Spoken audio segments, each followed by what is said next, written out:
And we now know from charging documents that everything started inside this building, a building that next door neighbors say they've been trying to bring to the attention of police for months. It absolutely confirmed our fears. It's happening right outside my front door, so I'm obviously frustrated. Months of calls and complaints about this building on East Kensington Avenue crescendoed last week. A man shot dead in a car, 2 others hurt by bullets from a fight police say that started inside the building. Well, I wouldn't say I was surprised based on some of the awareness that I have about what's been going on over there lately. Clay Banasic says he started calling police regularly about this exact building months ago. Sometimes multiple times a night. He and others say a new tenant moved into the commercial space and appeared to be living there. They started to bring in a fair amount of activity into the neighborhood that was quite noticeable, especially outside my front door with regards to, finding needles in the alley and things like that. They were also throwing these ungodly massive parties, several hundred people, to about 6 o'clock in the morning. Things as small as loud noise at 3, 4 in the morning.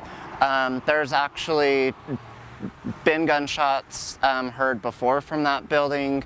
I've personally witnessed people going in the building, coming out, sitting in their cars and smoking some type of substance out of a pipe, and I've called the police on issues like that. The problems escalated, they say, to attempted break-ins and burglaries at the townhomes next door.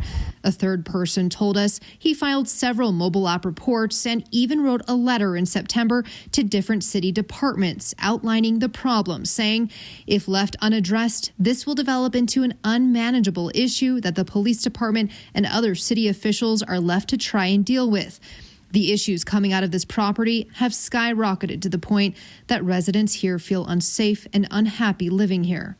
I know that Kensington Street is an area that we are very aware of, yes. But cracking down on a problem property, police explain, can be challenging. And going and busting down a door and making an arrest on a small misdemeanor drug charge is a Band-Aid.